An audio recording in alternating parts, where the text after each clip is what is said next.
तो फैसले की घड़ी आ चुकी है। आज है मंगलवार, साथ ही है धनतेरस, और नेताओं के लिए सबसे बड़ा धन है वोट का धन। किसकी है धनतेरस, और कौन धन के लिए, सबसे बड़े धन के लिए तरस रहा है? यह अद्भुत संयोग है और इसे लेकर हम लगातार इसे डिकोड कर रहे हैं। अब जरा चुनाव वाले इलाकों में आपको लिए चलते हैं। इस तरीके से 4 सीटें हैं जिन पर सबकी निगाहें लगातार टिकी हुई हैं, पूरे देश की निगाहें टिकी हुई हैं, ये सिर्फ एक जगह की बात नहीं। सबसे पहले बात करेंगे जोबट की। आदिवासी बहुल्य इलाका है जोबट का, क्या कुछ स्थितियां हैं ये देख लीजिए। जोबट से प्रतिमा सुलोचना रावत ये आगे चल रही हैं, जोबट सीट, और सुलोचना रावत पुरातन कांग्रेसी, रावत परिवार अच्छा खासा दखल। इसी बात से अंदाजा लगा लीजिए कि 11 बार मौका मिला और 9 बार इस परिवार ने, जो रावत परिवार है, उसने जीत दर्ज करवाई है। एक बार हालांकि जो विशाल रावत हैं वो उन्हें चुनाव में कामयाबी नहीं मिल पाई। बहुत पुराने कांग्रेसी और अब बीजेपी के साथ हैं। याद कीजिए रात का वो घटनाक्रम, रात को बीजेपी में शामिल होंगे और सुबह सदस्यता इन्होंने ले ली। सुलोचना रावत बीजेपी से आगे चल रही हैं। अब दूसरी सीट की बात कर ली जाएगी, सतना की रैगांव सीट। ये भी हॉट सीट है। रैगांव वही जगह है जहां ढेर सारे प्रत्याशी आ गए थे। प्रतिमा बागरी ये आगे चल रही है फिलहाल, हालांकि जो मार्जिन है वो बहुत कम है। प्रतिमा बागरी नई नेता है, महिला मोर्चा में सक्रिय रही हैं और लगातार कैंपेनिंग में रही हैं। एक घटनाक्रम बीच में हुआ कि उनके बालों से कोई चश्मा निकाल रहा था, इस तरीके का कोई घटनाक्रम हुआ, उसे लेकर तरह तरह की बातें की गई, लेकिन इस वक्त प्रतिमा बागरी आगे चल रही हैं। अब पृथ्वीपुर आपको लिए चलते हैं। पृथ्वीपुर कांग्रेस का प्रभाव वाला इलाका रहा है और पृथ्वीपुर में क्या स्थितियां हैं वो जान लीजिए। पृथ्वीपुर भी बहुत हॉट सीट बन गई है। वोटिंग के बाद कुछ दिक्कतें हुई, ये आप देख रहे हैं। शिशुपाल यादव साइकिल पर सवार थे, कहा कमल थामेंगे, ठीक। दूसरे नंबर पर थे पिछली बार चुनाव में, अब बीजेपी में हैं, आगे चल रहे हैं। तीसरे नंबर पे कौन था, वो भी अब बीजेपी के साथ है। कुशवाहा बसपा के लीडर हैं, वो भी अब बीजेपी के साथ है। और चौथे नंबर पर थी बीजेपी। इस वक्त शिशुपाल यादव आगे चल रहे हैं। मार्जिन हम आगे आपको बताएंगे किस तरीके का मार्जिन है। और अब इस पूरे चुनाव की जो सबसे बड़ी सीट है खंडवा। खंडवा एकमात्र लोकसभा सीट है, 8 विधानसभा सीटें इसमें आती हैं। ये आपको नजर आ रहे होंगे। ज्ञानेश्वर पाटिल गांव में, जिस गांव से आते हैं, आसपास के इलाकों में जल संरक्षण को लेकर काफी काम किया। नंद कुमार सिंह चौहान, उनकी चुनावी रणनीति को इंप्लीमेंट करने का जो श्रेय था वो ज्ञानेश्वर पाटिल को ही जाता है। मुकाबला लेकिन कड़ा है। सामने राजनारायण सिंह पुरनी है जो अपने गांव का नाम अपने आगे जोड़ते हैं, सीधी सपाट और बेबाक बात कहने के लिए जाने जाते हैं इस वक्त। लेकिन ज्ञानेश्वर पाटिल खंडवा से आगे चल रहे हैं। पिछली बार का जो मार्जिन, जब भी मैं खंडवा का जिक्र कर रहा हूं, मैं आपको क्यों बोल रहा हूं कि 3.25 लाख, ये बड़ी लीड होती है। 3.25 लाख से नंद कुमार सिंह चौहान, जिनको नंदू भैया आप सभी बोलते हैं, वो आगे थे। अब उसी विरासत को आगे बढ़ाने की जिम्मेदारी बीजेपी की तरफ से दी गई है ज्ञानेश्वर पाटिल को। तो क्या ज्ञानेश्वर पाटिल उसे बरकरार रख पाएंगे, यह सवाल रहेगा। लेकिन हम समीकरण सिर्फ आपको बता रहे हैं कि अभी कौन आगे कौन पीछे चल रहा है। तो उपचुनाव की काउंटिंग लगातार चल रही है और जो चारों सीट है वहां से बीजेपी के प्रत्याशी इस वक्त आगे चल रहे हैं। ये हमने बताया कौन कौन आगे चल रहा है, वो ग्राफिक्स के जरिए हमने आपको समझाया है। खंडवा में बीजेपी प्रत्याशी आगे हैं, रैगांव, पृथ्वीपुर, यहां भी बीजेपी आगे है। उपचुनाव की काउंटिंग लगातार चल रही है। जोबट में बीजेपी आगे चल रही है। अब जरा खंडवा की बात हम कर लेंगे, यानी ज्ञानेश्वर पाटिल। बड़ी बढ़त बीजेपी को मिली है। 5वें राउंड में बीजेपी के प्रत्याशी आगे चल रहे हैं। ज्ञानेश्वर पाटिल 12,632 मत, 12,632।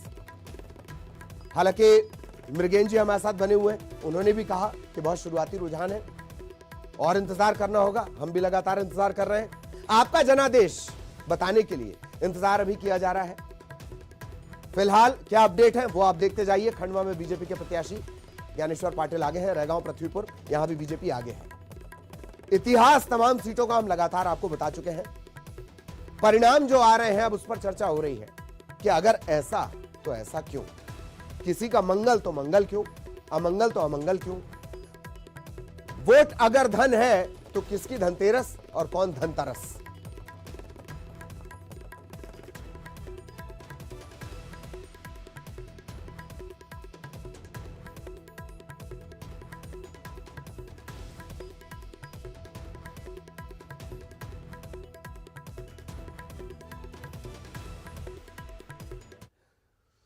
तो बहुत दिलचस्प ये मध्य प्रदेश का उपचुनाव है। इस लिहाज से भी हम कह रहे हैं आपको बार बार कि आम चुनाव और विधानसभा चुनाव उसे भी इसकी नजर से आपको देखना पड़ेगा। 4 सीटों पर चुनाव है और बारीकी से समझ लीजिए, ये मध्य प्रदेश, अपना मध्य प्रदेश, 4 सीटों पर चुनाव है और इसके जो समीकरण निकल कर आएंगे वो आगे बहुत ज्यादा प्रभावित करेंगे। खंडवा की हम बात कर लेते हैं। इन 4 सीटों पर चुनाव हो रहा है, लगातार पॉइंटर्स के जरिए हम आपको बता रहे हैं। और खंडवा की अगर बात कर ली जाए तो खंडवा से इस वक्त ज्ञानेश्वर पाटिल आगे है। इस वक्त एक और बड़ा अपडेट, खंडवा में बीजेपी को बड़ी बढ़त। 5वें राउंड में भी बीजेपी के प्रत्याशी आगे हैं। 5वें राउंड में बीजेपी के प्रत्याशी आगे हैं 12,632 मतों से ज्ञानेश्वर पाटिल अभी भी आगे चल रहे हैं। खंडवा में 8 विधानसभा क्षेत्र आते हैं। अलग अलग विधानसभा के अलग अलग विधानसभा वार काउंटिंग चल रही है, फिर उसे एक जगह कंपाइल करके आप तक ये जानकारी पहुंच रही है। ज्ञानेश्वर पाटिल तो आज वो रोकड़िया हनुमान मंदिर गए थे सुबह सुबह, ज्ञानेश्वर पाटिल पूजा करने के लिए। न्यूज 18 से शारिक ने उनसे चर्चा भी की थी। तो आज भगवान राम के सबसे बड़े भक्त का दिन और उनकी शरण में पहुंचे थे ज्ञानेश्वर पाटिल। क्या यह बरकरार रहेगा, देखना होगा।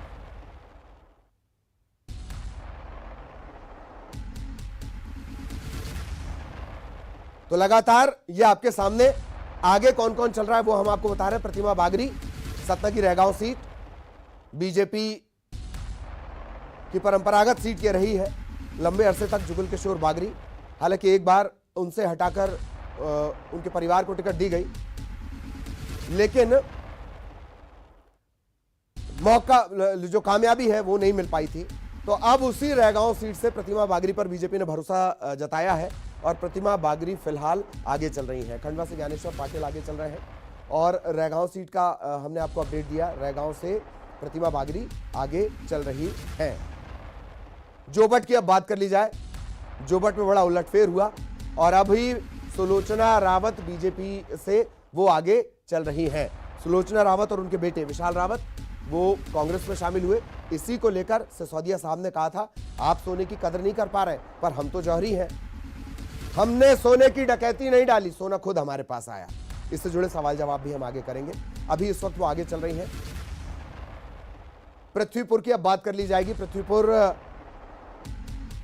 से इस वक्त शिशुपाल यादव आगे चल रहे हैं। साइकिल सवार थे, कमल थाम चुके हैं, वो इस वक्त आगे चल रहे हैं।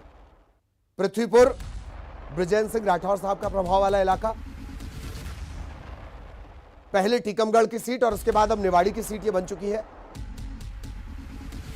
तो लगातार ये समीकरण भी हम आपको बताते रहेंगे। मेहमान हमारे साथ, खास मेहमान हमारे साथ बने हुए हैं और उनके पास भी हम आपको लिए चल रहे हैं। तो यादव साहब हमारे साथ जुड़े हुए हैं, मृगेन जी हमारे साथ जुड़े हुए हैं, सिसोदिया साहब हमारे साथ जुड़े हुए हैं। यादव साहब, आप सोना बचा के क्यों नहीं रख पाते हैं? और सवाल यह है कि यह सिलसिला अभी थोड़ा तेज हुआ है। पुराना दौर अगर पूरा देख लिया जाए, चाहे महुआ मोइत्रा की बात कर ली जाए, सुष्मिता देव, मैं गलत नहीं हूं तो यही नाम है उनका, उनकी बात कर ली जाए, और ऐसा नहीं है कि सोना सिर्फ बीजेपी लेकर जा रही है। अब तो बंगाल की शेरनी आप जिन्हें कहते हैं वो भी आपके हिस्से का सोना उड़ा के ले जा रही हैं। ऐसा क्यों यादव साहब?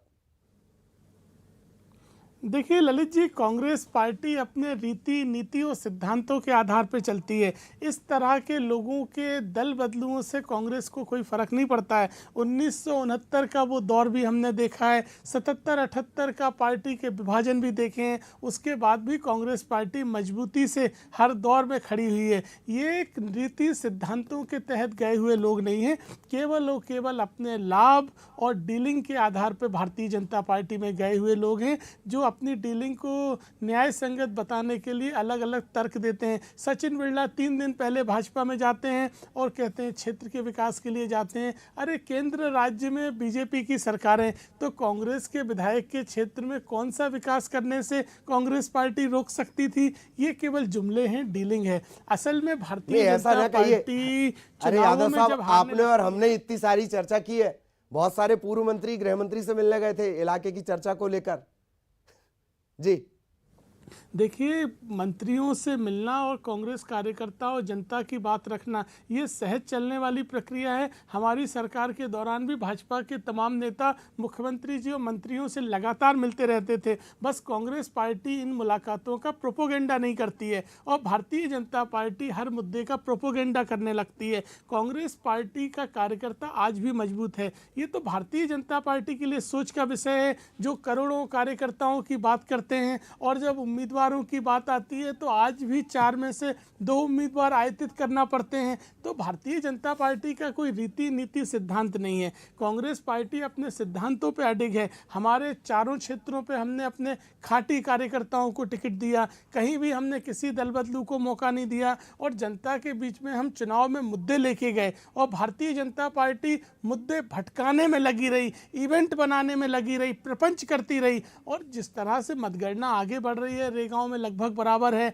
खंडवा में हमारे पास जो इंटरनल रुझान आ रहे हैं, खंडवा में कहीं ना कहीं कांग्रेस पार्टी अब बढ़त पे आ गई है। कुछ समय बाद आपके पास भी वो रुझान आना चालू हो जाएंगे। इसलिए हमें पूरी उम्मीद है कि मतगणना जैसे जैसे आगे बढ़ेगी, चारों क्षेत्रों में कांग्रेस पार्टी ही जीतेगी। और ये दल बदलुओं को जनता पसंद नहीं करती है, ये आपको परिणामों में दिखाई देगा। भारतीय जनता पार्टी का दिवालियापन है ये। जी जी, चलिए इस बात पर एक रिएक्शन सिसोदिया साहब से ले लिया जाए और उसके बाद मेरा अगला सवाल भी सिसोदिया साहब से रहेगा। सिसोदिया साहब, रिएक्शन कमी है आपके पास, आयतित नेता लेकर आ रहे हैं आप। रस्सी जल गई पर बल नहीं गया है।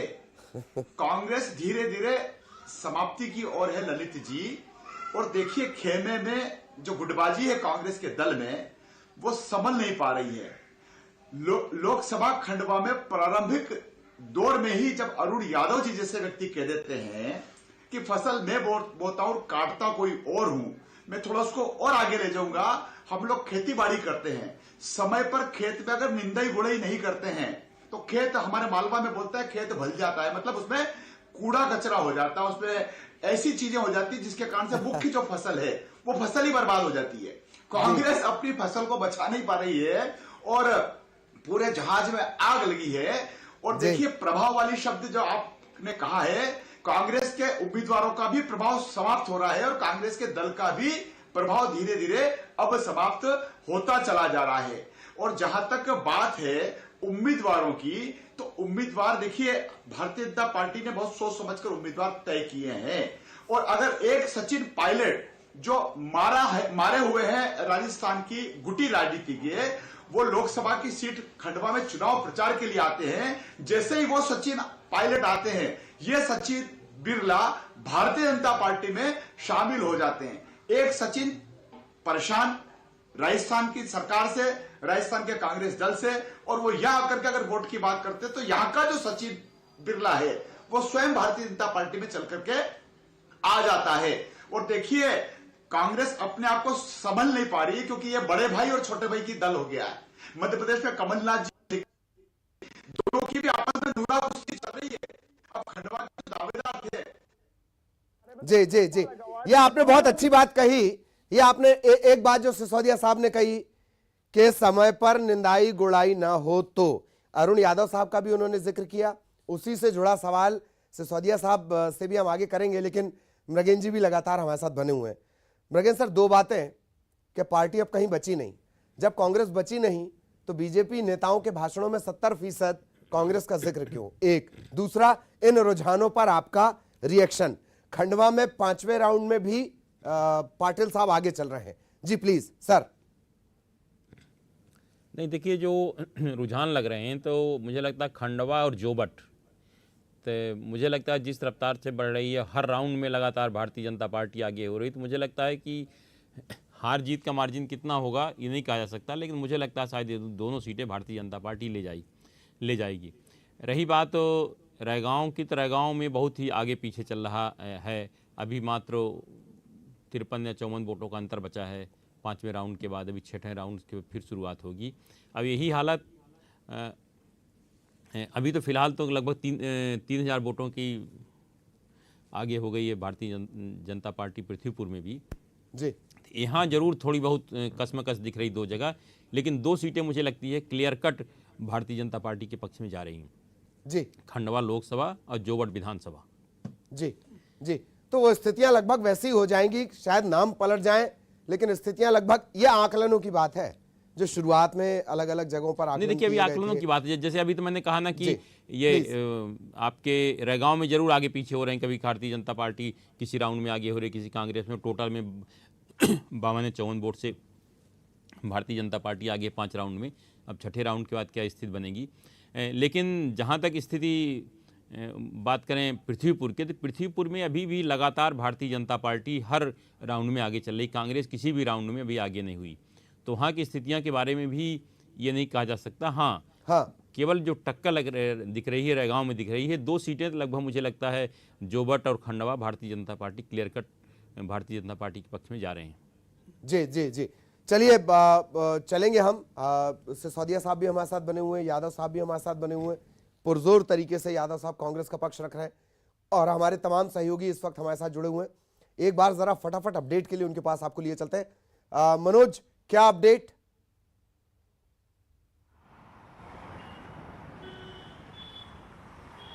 जी बिल्कुल, पृथ्वीपुर पे लगातार बीजेपी सुलोचना रावत जो है वो आगे चल रही है। हालांकि अभी जो काउंटिंग है करीब 25,000 वोटों की हुई है, जिसमें से 14,000 वोट जो है वो बीजेपी को मिले, 14,730। कांग्रेस की बात करें तो कांग्रेस को 10,728 वोट।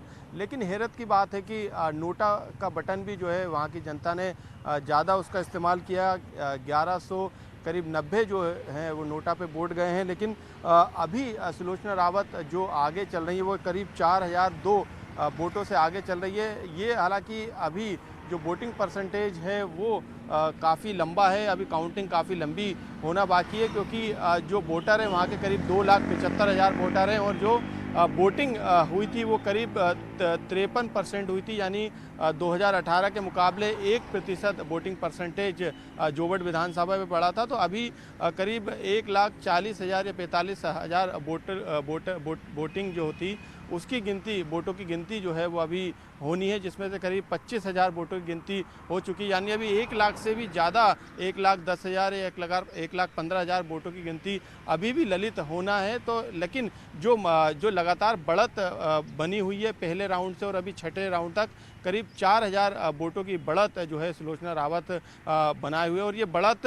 बढ़ती जा रही है। यानी अभी जो कांग्रेस दावा कर रही थी कि उनके क्षेत्र की ईवीएम मशीन नहीं खुली है, वहाँ की काउंटिंग अभी शुरू नहीं हुई है। तो ऐसे में यदि हम 6ठे राउंड की बात करें तो लगातार बीजेपी की सुलोचना रावत आगे, और आगे भी बीजेपी ये दावा कर रही है कि बिल्कुल। मैं मनोज आपके पास आऊंगा। दरअसल प्रतीक और अरुण भी हमारे साथ बने हुए हैं। प्रतीक के पास पहले चलते हैं। प्रतीक, बहुत शॉर्ट में क्या अपडेट? देखिए 5वां राउंड खत्म हो गया है, यानी 5 राउंड की काउंटिंग हो चुकी है और 5वें राउंड में फिर से कांग्रेस ने कमबैक किया है।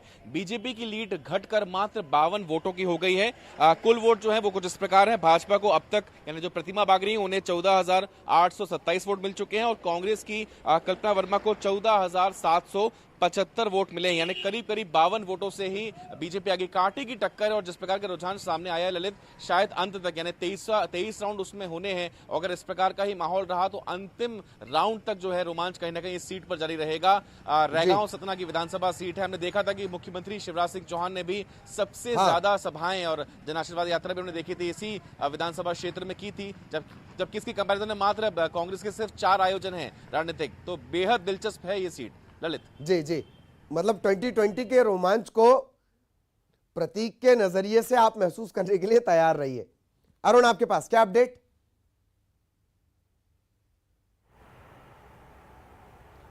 बिल्कुल, देखिए खंडवा लोकसभा उपचुनाव की बात की जाए तो 6ठे राउंड के बाद बीजेपी के ज्ञानेश्वर पाटिल 13,708 वोटों से आगे हो गए हैं। उन्होंने काफ़ी अच्छी बढ़त शुरुआती उन्होंने बना ली है और ऐसे में अब माना जा रहा है कि बीजेपी की बढ़त अगर और भी आगे दिखाई देगी, क्योंकि अभी तो 6 राउंड हुए हैं। हालांकि 22 से 28 राउंड हैं, अभी कुछ कह पाना थोड़ी सी जल्दबाजी होगी, क्योंकि 13 लाख वोटों की गिनती पूरी होनी है। लेकिन बीजेपी ने शुरुआती बढ़त जरूर बना ली है। आप विकास के मुद्दों की बात कर रहे थे, तो मैं आप बताऊं कि खंडवा जो जिला है वो देश के 40 सबसे पिछड़े जिलों में शामिल है। तो विकास की बातें जरूर हुई, लेकिन खंडवा में उतना विकास नहीं हुआ जितना होना चाहिए था। अगर प्रत्याशियों की बात की जाए तो प्रत्याशी बीजेपी के ज्ञानेश्वर पाटिल भी पहली बार लोकसभा का चुनाव लड़ रहे हैं, और जो कांग्रेस के राजनारायण पूर्णी वो भी पहली बार लोकसभा का चुनाव लड़ रहे हैं। हालांकि ज्ञानेश्वर पाटिल जिला पंचायत के अध्यक्ष जरूर रहे, लेकिन उनका ये पहला चुनाव है विधानसभा या लोकसभा का। विधानसभा का तो उन्होंने चुनाव नहीं लड़ा है, तो ऐसे में अगर वो जीतते हैं तो उनके लिए भी एक बड़ी ये अच्छा पॉइंट आपने याद दिलाया कि खंडवा वाकई जो सबसे पिछड़े जिले हैं उनकी लिस्ट में शुमार था, नीति आयोग की जो रिपोर्ट थी। और लगातार आप हमारे साथ बने रहे। इस वक्त एक बड़ी खबर जो मिल रही है रैगांव सीट पर, वो इस वक्त बता दें, इलेक्शन ब्रेकिंग, रैगांव सीट पर वोटों की गिनती को लेकर कांग्रेस को है ऐतराज। रैगांव सीट जिस पर कांटे की टक्कर, 2020 का रोमांच जिसका जिक्र अभी प्रतीक कर रहे थे, वहां पर कांग्रेस ने आपत्ति जताई है। डाक मतपत्र की गिनती न होने पर आपत्ति जताई गई है कांग्रेस की तरफ से रैगांव सीट पर।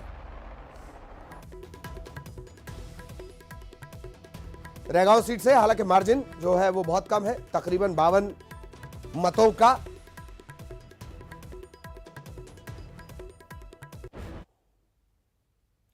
तो उपचुनाव का फैसला, क्या कुछ फैसला आता है, इस पर लगातार नजर बनी हुई है।